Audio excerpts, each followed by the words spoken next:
Ya, pemirsa, dari sentimen of the day berikutnya kami akan mengajak Anda ke segmen topik of the day, di mana topik yang menarik berhasil dihimpun oleh tim redaksi kami. Sebagaimana kita ketahui, pasca pandemi COVID-19, infrastruktur dan konstruksi merupakan salah sektor yang paling terdampak akibat dari merebaknya virus ini. Nah, ada informasi terbaru yang diharapkan akan menjadi angin segar bagi sektor infrastruktur dan juga konstruksi. Dan seperti apa informasi selengkapnya? Berikut akan kami sampaikan, pemirsa, di mana rencana pembangunan proyek infrastruktur dalam RPJMN 2020 dan 2024 menjadi angin segar bagi pelaku usaha di sektor infrastruktur, transportasi, dan juga logistik.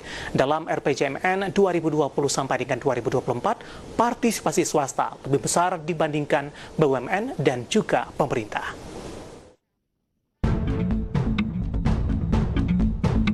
Rencana pembangunan proyek infrastruktur dalam Rencana Pembangunan Jangka Menengah Nasional 2020-2024 menjadi angin segar bagi emiten BUMN dan anak usaha di sektor infrastruktur serta transportasi dan juga logistik.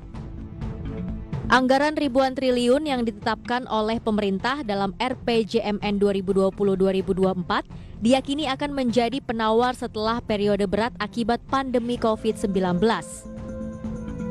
Sekretaris Perusahaan PT Wijaya Karya Persero Tbk Mahendra Vijaya menganggap program pemerintah dalam pengembangan infrastruktur merupakan peluang bagi pertumbuhan perseroan ke depannya. Perseroan mengakui tekanan pada periode 2020 sangat berat akibat pandemi COVID-19.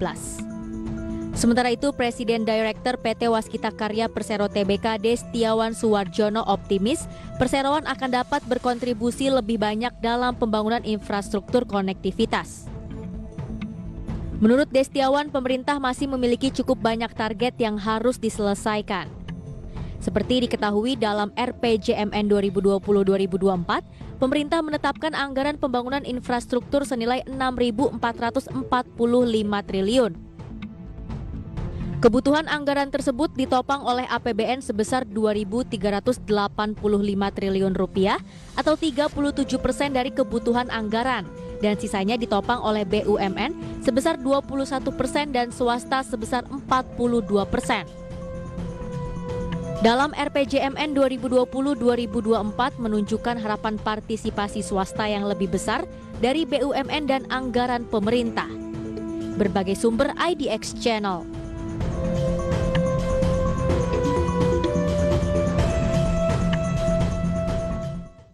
Ya, pemirsa, berikutnya kami akan mengajak Anda untuk melihat bagaimana pertumbuhan dari sektor konstruksi mulai dari 2019 sampai dengan 2020. Terutama nanti kita akan coba fokus ini, pemirsa, di tahun 2020, di mana kuartal kedua mulai merebaknya atau puncak dari pandemi virus corona. Kita akan coba lihat bagaimana pertumbuhan dan perkembangan dari sektor konstruksi dalam beberapa waktu terakhir. Informasi atau data yang berhasil dihimpun oleh tim redaksi kami, kita akan coba lihat secara bersama-sama, pemirsa. Di kuartal pertama 2019 ini, pertumbuhan dari sektor konstruksi secara persentase ini mencapai 5,91%. Kemudian di kuartal kedua 2019 ini mulai terjadi perlambatan, pemirsa, di 5,69%. Sementara di kuartal ketiga 2019 ini kembali melambat meskipun tipis kalau kita bandingkan dengan kuartal kedua 2019 ada di persentase 5,65%. Sementara di kuartal keempat ini kembali mengalami peningkatan di 5,79%, meskipun ini belum kembali menyentuh ke level 5,91% yang sempat diduduki oleh pertumbuhan konstruksi di kuartal pertama di 2019. Nah, yang menarik adalah di tahun 2020, pemirsa, terjadi penurunan yang cukup dalam.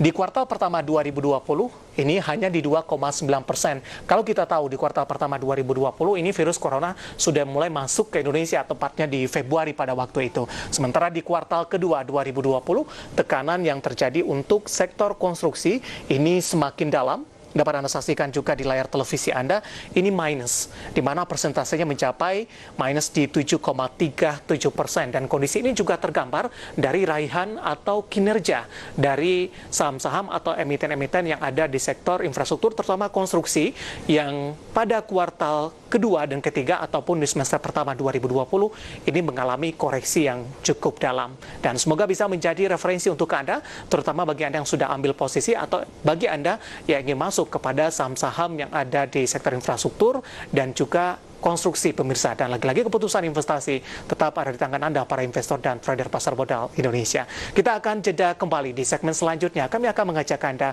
untuk menyimak informasi emiten pilihan yang berhasil dihimpun oleh tim redaksi kami. Kami akan segera kembali sesaat lagi.